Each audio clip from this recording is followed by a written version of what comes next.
Hey, Jim McFarlin, what's happening? You are happening, Mr. Cleveland. How are you doing? I've been It's looking so forward good to to this, see you. man. It's been a while. We are kindred spirits in that we both came up in the Detroit music scene. You on the journalism side, me on the performing side. We're going to talk about Exactly right. the good old Yeah, days. you had talent, and I was just white. I was just Oh no, writing. man, you are gifted.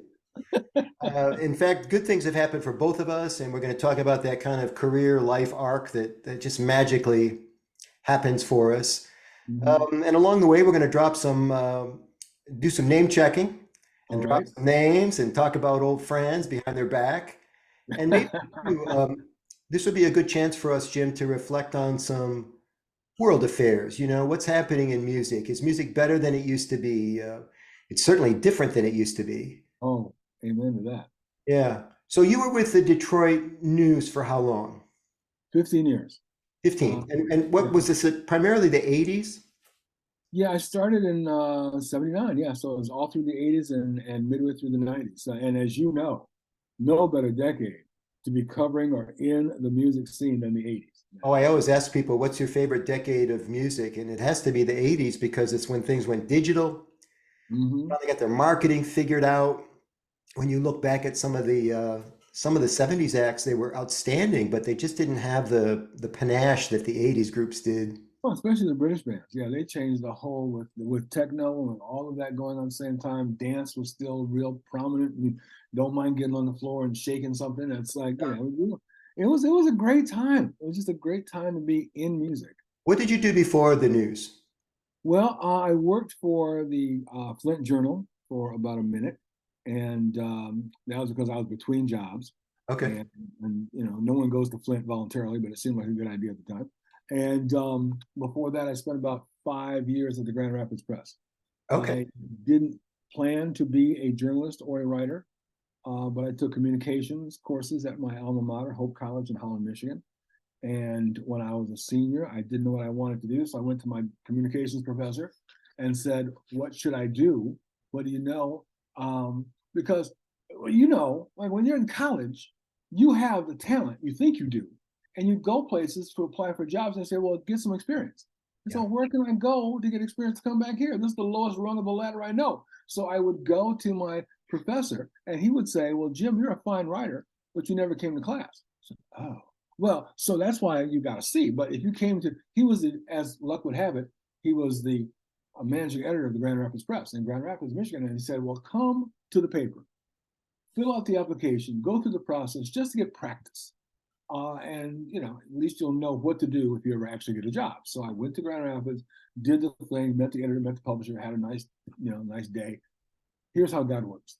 On my way home, a lady who worked for the paper as a reporter got a proposal of marriage that day. And her fiance said, "Honey, I'm leaving for New York this week. If you love me, come with me."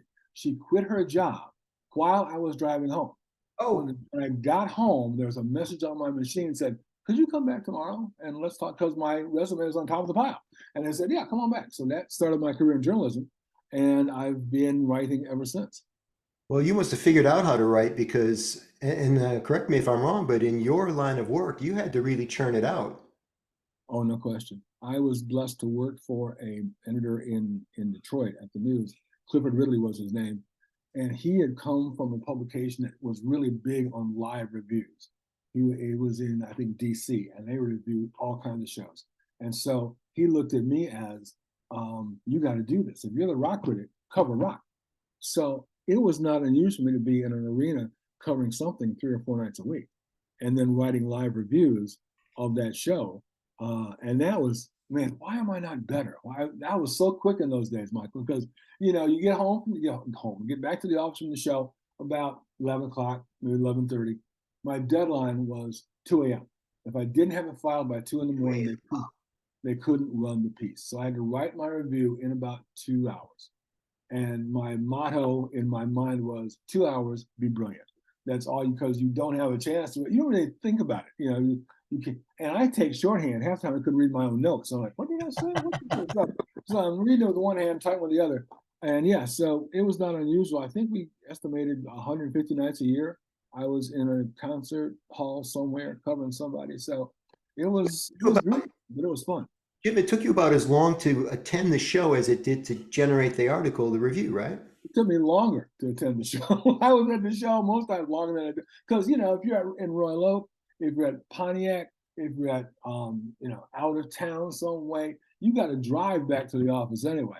In Yeah. fact, at Pine Knob, they actually had a bed and a desk for me in one of the trailers because I could not possibly fight the traffic and drive back downtown to file the review. So I would file the review from a trailer backstage before I went home. Wow. You have to accommodate the deadlines of a daily newspaper, and for those who don't know, there were such things as daily newspapers back in old times. They would come on every day and tell you what the news of the day was, and they Yeah. weren't like Fox News or CNN. They were actually paper you could hold. So Yeah. We had competing newspapers, big competition between the Detroit News and the Detroit Free Press. yes, those are the good old days because it made everybody better. Gary Graff and I, who Gary is a good friend now, and we Yeah. communicate often. But in those days, we were mortal enemies. I mean, I really believe both newspapers kind of amped up the hype to get us to hate each other more. It's like, I remember a reminder would come and say, look what Gary wrote today. Oh. Look what he covered. This is good. Why don't you do stuff like that? So we're like, Gary Graff, I hate him. That's nice. I've heard in good authority that if we were to say at Pine Knob and I got a better seat than he got, he would call the management and complain and say, well, McFarlin was in the third row and I was in the eighth row. And how can I do my job? It's like, that's how intense it was. In fact, they tried to get us to do a radio show. I think it was, I can't remember the station. It was It's Cool and You Know It. I can't remember the college. Carolyn Krieger was involved as the PR lady. But anyway, they want us to do like a Siskel Ebert thing Yeah. and cover music and shows. We couldn't do it because we couldn't stand to sit in the same studio together. Oh my goodness, that's a It was, rivalry. it was that intense. I mean, we were bitter rivals, and to think that we are now friends. I commiserate with him because his Steelers are not doing as well as my Lions, so I'm sending him notes every now and then. But yeah, we went through a hard journey in those days, but it made us both better. I was at the rivalry between the papers. I think made both papers better because they didn't want to get scooped, they didn't get Yeah. outwritten. People would go back and forth. They would steal people. Molly Abraham, for example, the Oh, sure. critic, worked for the news and the Free Press, and Yeah. and every now and then they'd take her and they'd bring her back. And so it was like, they wanted talent. You know, newspaper rivalry aside, you went through some other weirdness too, as the first person of color to review pop music. How do you talk about this? Well, yeah. I covered music in Grand Rapids, and I was obviously the first person of color to do it there as well. But when I came to Detroit, I wanted to be the rock critic, and there was already a rock critic there. And so they said, we like your clips, we like the stuff you sent us, but we have someone doing that now, so good luck to you. And again, the guy who was the music critic at the time was only there really because he wanted to be a correspondent, a national correspondent, or foreign correspondent. So he took the job, Yeah. just the job at the newspaper, hoping he could advance. But he wasn't really, he didn't have, I won't say I had passion, but he didn't have the passion to write. He was just writing because he had a job. Right. So he finally got his promotion. And they called me again. My resume was on top of the pile, thank God. They said, come on back, let's talk about it. And I am from West Michigan. And like people in Illinois, where I live now, if you live outstate, your goal is to get to Chicago. I lived in Michigan. My goal was to get to Detroit because Detroit was the center of my state. It's where everything was happening, the art Yeah. industry and music and Motown. So I got there. I was, so overwhelmed by being in Motown and Seeger and Nugent and the land of and the Rockets and all the rock and roll. And so I felt an obligation to do the best job I could. And it was so much fun to hang out in bars. And I found out, Michael, that the previous critic had never gone to a club to watch a live band, as far as I could tell. I mean, everyone's telling me we've never seen the rock critic from the news. We didn't know they had one because he wasn't hanging out. I mean, this is the talent that could be like, they could blow up and be megastars. You don't know. And there was so much music in the music scene in those days. So I was, my bar tab was pretty extravagant because I was in a bar. If I wasn't covering music for a review, I was in somebody's club just watching live bands perform in Detroit. Yeah. And so I have a lot of friends to this day who remember me and say, we remember you coming to the club We were just starting out, and we couldn't believe that the newspaper guy was sitting at the bar watching us perform. But and that's what I thought you were supposed to do. No one told me any different. This is where music is made in Detroit, Michigan. I need to see the music, so that's what I would do. There's a series on right now called The Big, I think it's called The Big Interview, and somehow Dan Rather got to be the guy who's interviewing all these legendary music acts, and it I doesn't know. feel right to me. No, no. Have you seen it? I know the show. I've not seen it. Like I know this guy's legendary too. Like we're about to celebrate the 60th year after JFK was assassinated, and Right. Rather reported on it. He was on the street. This guy is a legend. That makes sense. But I enjoy it more when the person interviewing the musicians have a sense about them, a musical sense or sensibility. Mm-hmm. Yeah, and You rather, had I that. don't know, but I doubt it, but he might. It's possible. Do you play an instrument, or do you just get music? I've tried, Michael. We have to understand where our strengths and weaknesses are. Uh, I just turned 70, but I still say I'm gonna learn guitar.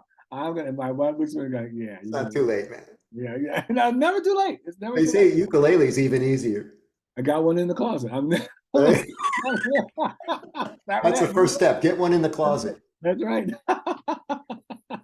You were telling me before we pressed record that being a black critic in the 80s, a black music critic in the 80s, posed challenges, particularly, and I don't know why you said this, with British bands. I'm interested in your take on this, but musicians of all kinds would walk in and see a black music critic, and it would mess with their head somehow. Did they feel like they couldn't relate, that you were going to be their Dan Rather? How did that? Well, that's a good question, Mike. Actually, and I find this I've talked about this a lot. Say Caruso's performing, and Yeah. I go right, and every band has an off night. I mean, especially if you're on a national tour, world tour, you're gonna have an off night. Hopefully, it's not in Detroit, but if it is, I'm gonna be honest enough to write about it. So I would, write, well, they could have been better, and this, and the letters I would get, and yes, for those of you who are younger, they did send. There was no email in those days. Actually, wrote letters and sent them to me. If I gave a negative review of your band, of your favorite band, I get a letter go, Mr. McFarlin, clearly you don't understand the music Oh, of your cultural background. It oh, wasn't that the band was bad. It was that you just don't get it. And that's a shame. We should stop doing that. oh. But conversely, this is better. Conversely, like if an R&B band or soul band came in and gave a bad show, and I wrote a review saying they gave a bad show, here come the other side of letters. Go, Mr. McFarlin, the reason you didn't understand the show you saw is because you've lost your cultural integrity. You've been covering rock and roll so long that you don't understand your own music. That's so sad. Stop. It wasn't the band that was bad. It's you. So the bands were never, I was the one who was wrong. Either side. It was always me. So the color line was both ways. And whatever it was. So all I could do, the best I could do is just be honest and report on what I saw. I had one journalism class at, Mhm. I think it was I went to two schools, Wayne State and U of M Dearborn, Okay. and they taught us that good reviews and good journalism is fair and balanced. Yeah. That's when fair and balanced used to mean fair and balanced. Yeah. No close. That's a slogan. Yeah. So if you review a concert, you're obligated not only to talk about, you're not supposed to go all fanboy and tell all the good stuff. You're supposed to mention any weak parts of the show. Precisely right. Yeah. Precisely right. Yeah. But if you are a fanboy or fangirl, you don't want to hear that your beloved. I used to call it the Right. McFarlin law of expected gratification, in the sense that if I'm taking my girl to a show to see her favorite band, and I'm shelling out 40, 50, $60 for that show, it's going to be the best show I've ever seen, or else I'm out $60. And I'm not a fool. I'm not wasting $60. So for this idiot the next day to say the show was bad, oh, it's him.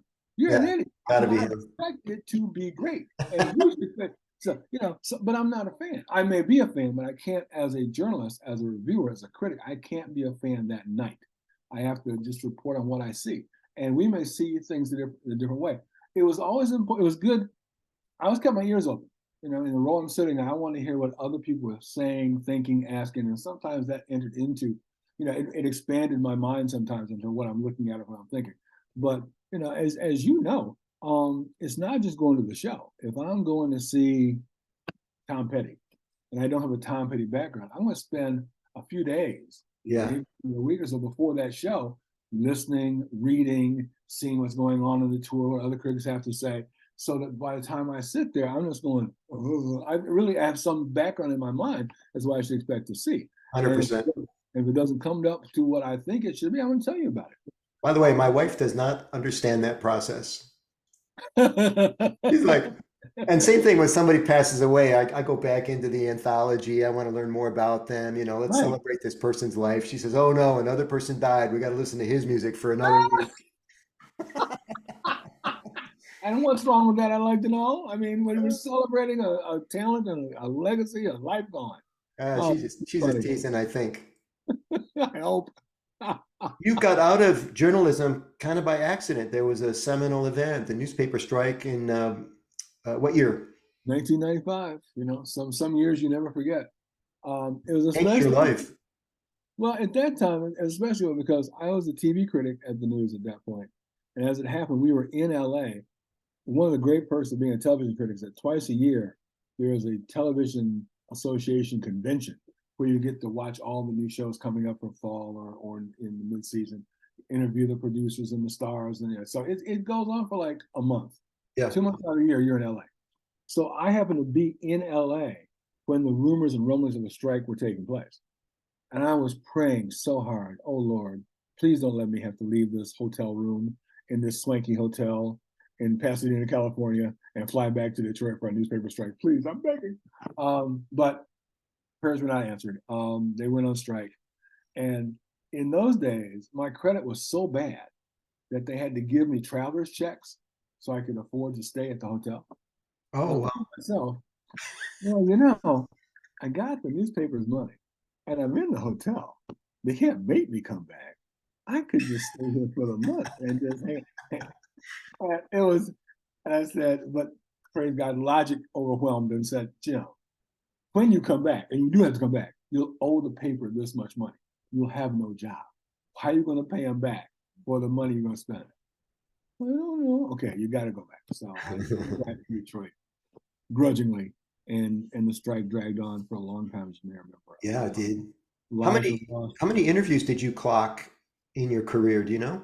Oh my gosh, thousands, obviously, but how many I would be hard pressed to say. It's funny because I was inducted this spring into the Michigan Journalism Hall of Fame, and one thing you had to do to even be considered for induction, they say we would like to read your 15 best stories over a 40-year career. Okay, here we go. Oh, wow. Did you even save them? Well, no, but I was so blessed to find a former colleagues and B, dare I say, fans who not only had archival stories but reminded me of stories that affected them. So I remember the story you did about ticket prices, that I knew nothing about. So I find that story. Yeah. So yeah, I have not been the kind of person. I'm a I like clutter. I'm not saying that I'm not a hoarder, but I've never been one to archive or collect my own stories. So it's like, it'd be like asking Seeger to, pick the 10 best songs you've written in your career. What would they be? And so for me, took months of going through stuff, comparing what's this story better than that story. I don't know. I was fortunate in a weird sense that I had a kidney transplant about 12 years ago. In fact, 12 years ago this week. And Our Detroit, the editor there, begged me to write stories about my condition, pre-transplant, my kidney failure, and then about my kidney transplant. And I resisted tooth and nail. I said, if you had kidney problems, I'd write about you. I don't want to write about me. As a writer, I don't want to get all weepy and sentimental. But she convinced me. In fact, she kept raising my fee until I finally caved in. So, money does talk. All right, fine. So I wrote it, but those stories had such impact in terms of the response I received, the magazine received. Yeah. Just someone was that transparent to talk about what it felt like, and then the joy. In fact, what's the photo back here? Oh, where it is? It's that photo you probably can't see of me laughing up orange. That was the picture that accompanied the story of my kidney transplant. Great photo. And how joyous it was, so it made me feel. Happy anniversary, by the way. well, thank you very much. But those stories are easy. Those are the ones that stick to your mind. But like you asked, I've written thousands of stories in my career and so many reviews, and to try to say which reviews did I write that most represent my style, my tone, my writing style, all of that. That was very, very difficult. That took a long time. Can you go back to the well and share with us today a couple of the more memorable ones, for better or worse? Sometimes they're No, just quirky. oh, one leaps to mind. Um, I love the story. I don't know why. Um, Back in the day, you'll remember this, Michael. They used to have these R&B extravaganza concerts, the 5 acts with one headliner at the end, and they would have like Ashford and Simpson and Mays and Frankie Beverly were always on Yeah, the sure. curtain, and every act had its own band, and so after every act, they had to tear down the stage and rebuild it for the next act. Well, on one given night, the Queen of Soul herself, Aretha Franklin, was the headliner at a show. I believe it was at Cobo, if I remember right.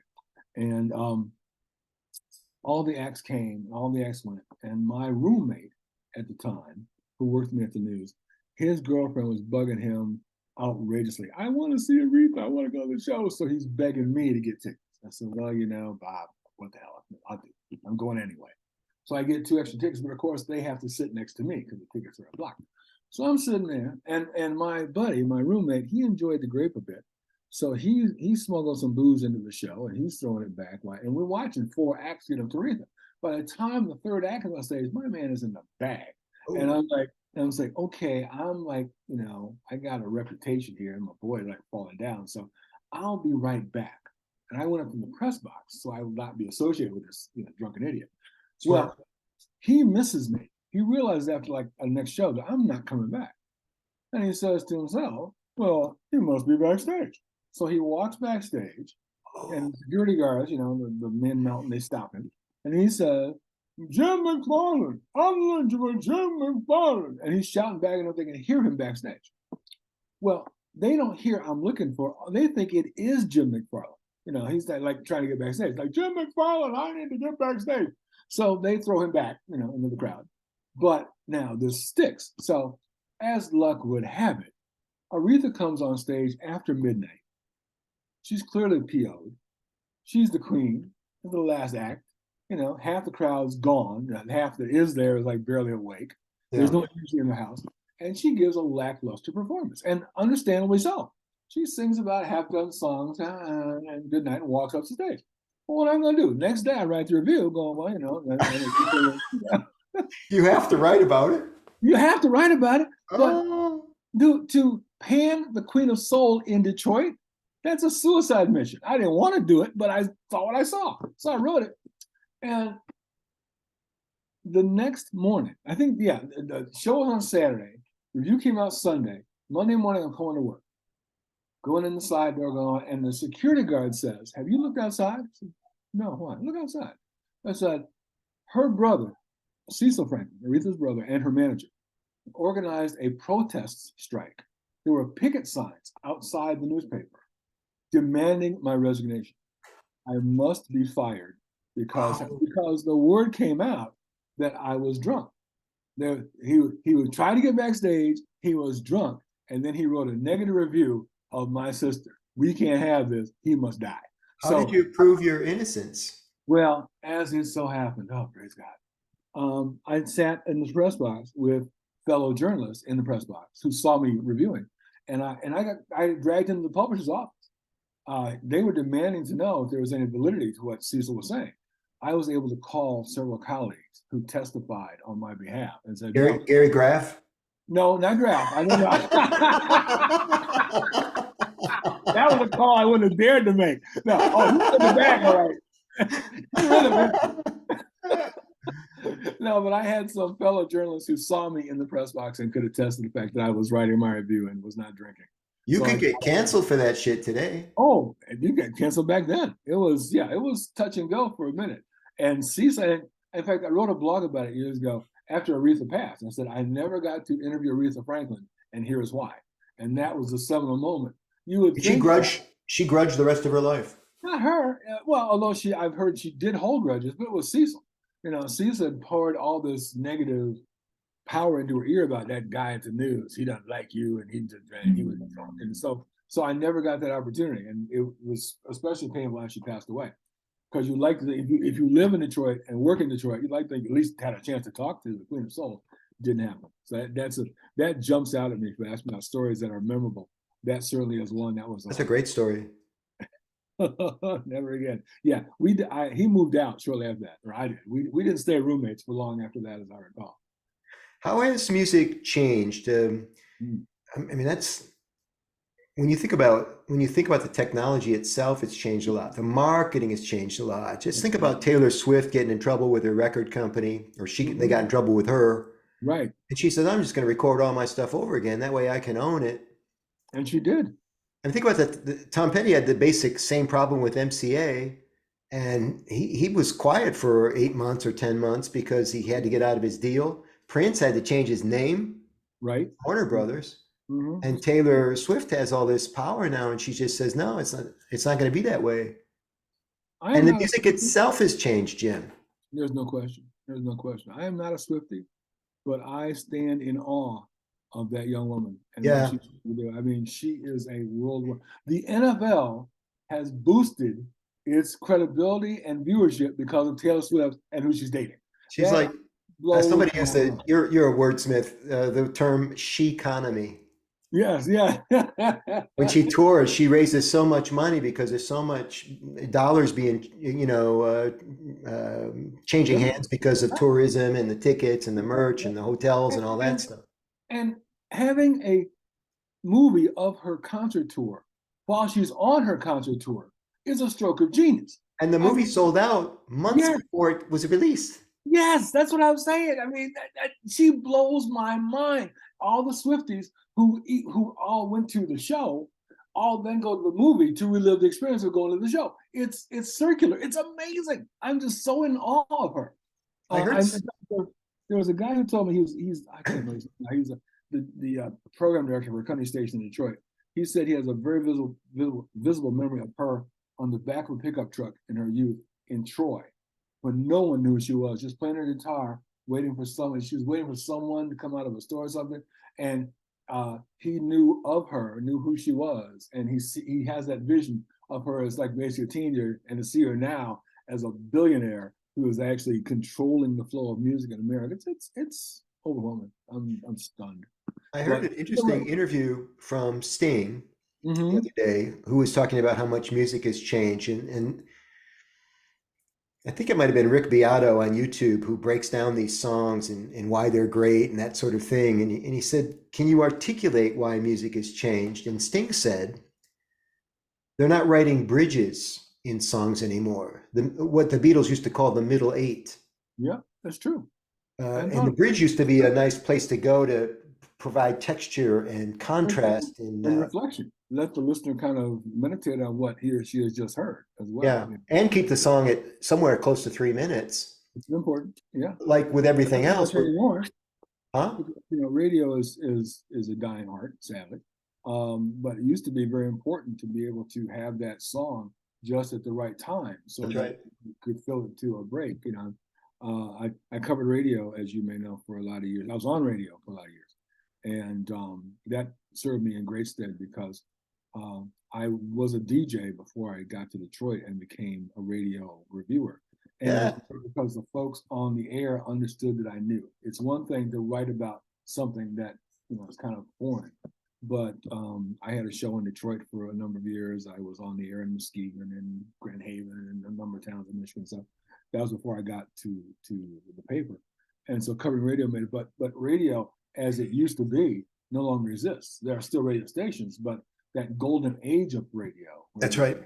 Where you had to have the buttons in your car, and when Berry Gordy was recording his music so that it would sound good on car stereos. I mean that importance of radio, that's gone, and it's very sad. What's your music platform now? How do you listen to music?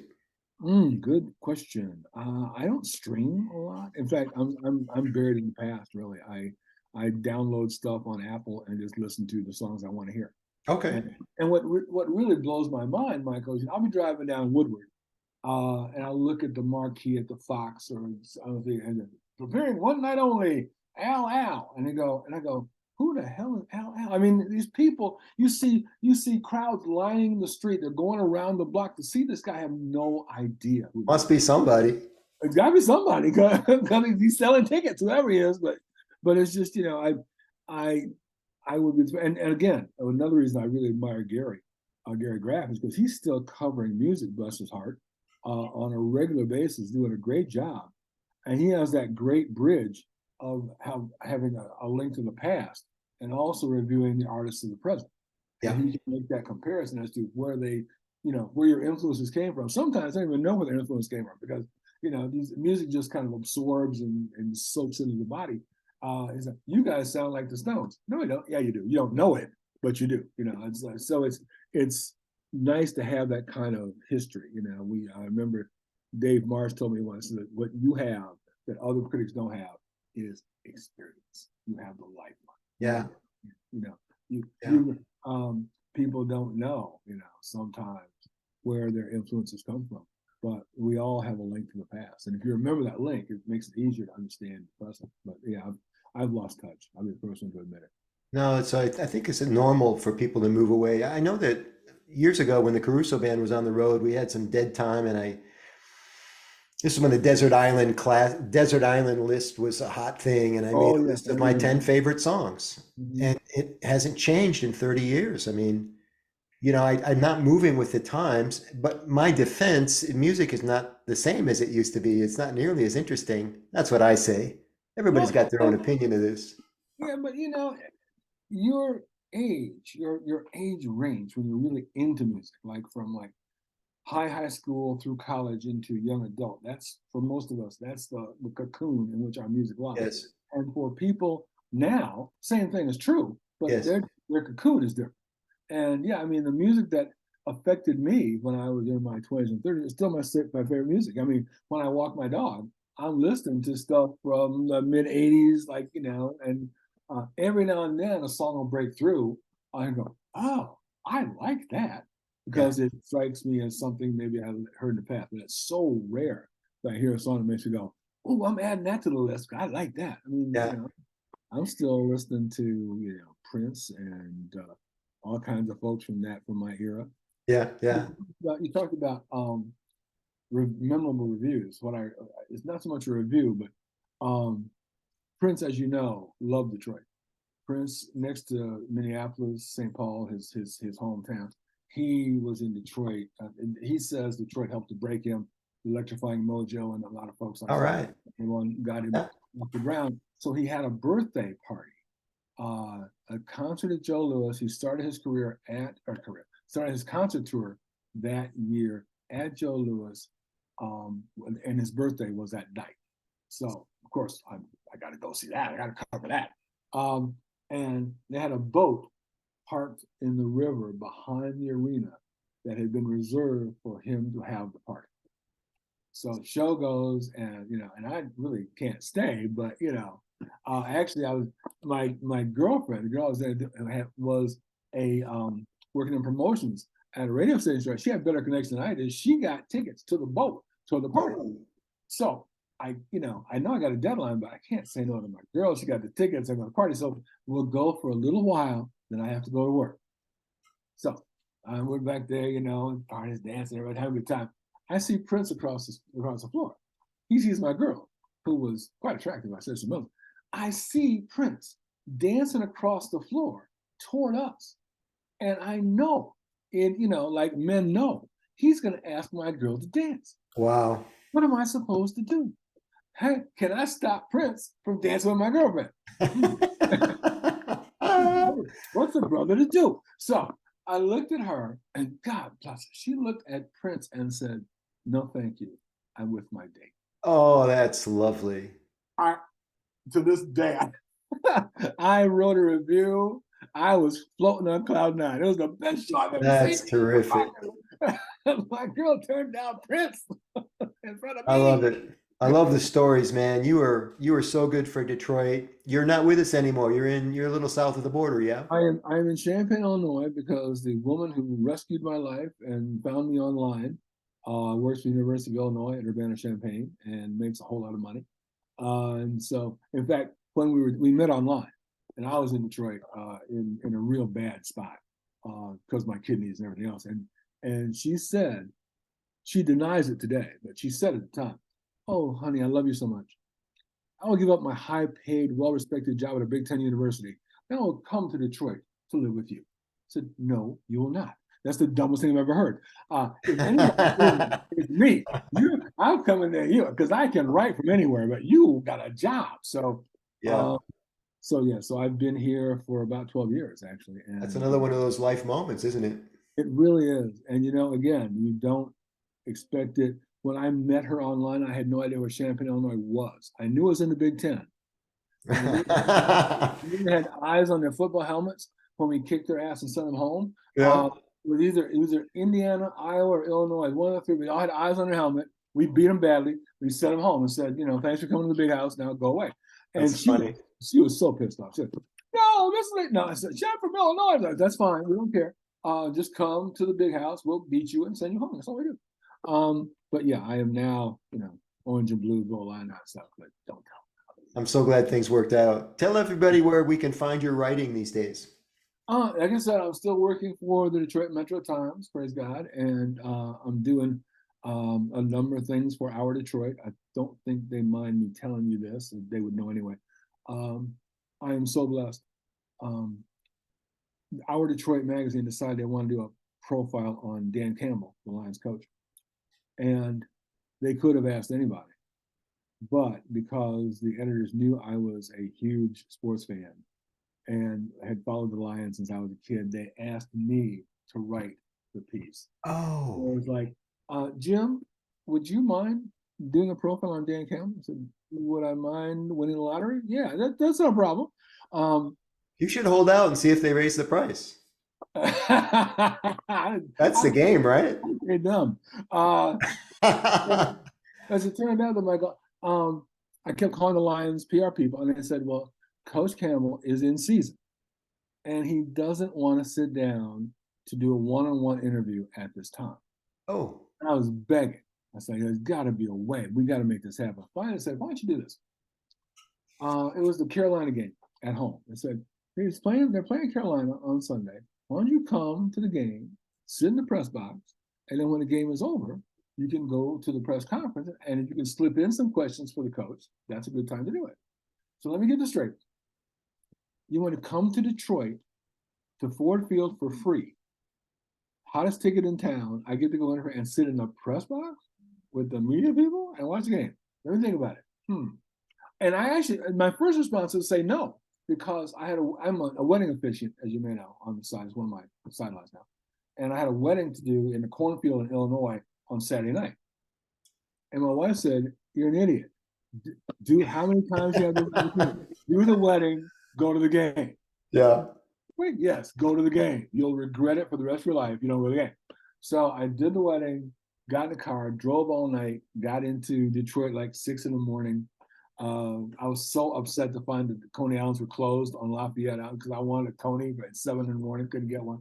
But I went, did the game, got the press conference, man, I've been a Lions fan all my life. And to hear that stadium, the excitement, Yeah, it's we so have, different this year. oh my gosh, we have suffered so long and so hard. The Yeah. fact that we are now among the best teams in the conference is just mind-boggling to me. Yeah, And for the uninformed, the Detroit Lions are having the season of the millennium right now, and everybody here is so excited. We went to a fundraiser that Eddie Murray, the old kicker, had set up. yeah, He works with the Hope Network. I didn't know that. Yeah, and they had an event at Ford Field, and all the people, even the people that work there, are just all smiling in a good mood, and they were Oh, so they're happy. Oh, they're happy. That's so happy. There's no question about it. everybody's high. They Jim have the McFarlin, such a pleasure, man. You're one oh of the good man, guys. I'm so glad we thank had a you, chance sir. to do this. You got to look me up when you come to town. Will you do that? I will do it. I will do it. Give me some speaking hints, will you? Because I need, the time to We'll expand. talk offline about that. I still All think right. you got this like a body of work, that needs to help people. All these experiences that you've had to educate people on how to interview properly. Hmm. You're the man. I thought about that. Oh, yeah, I like that. All right. Yeah, we'll talk. Let's talk. All right, hang on. We'll chat after this. All Thanks. right. By the way, Thanks. if you enjoyed the interview, everybody, you can watch the watch other interviews on the Angelo Caruso YouTube channel. And if you like audio, you can do the podcast version on iTunes and Podbean. Thanks very much for watching. See you next time.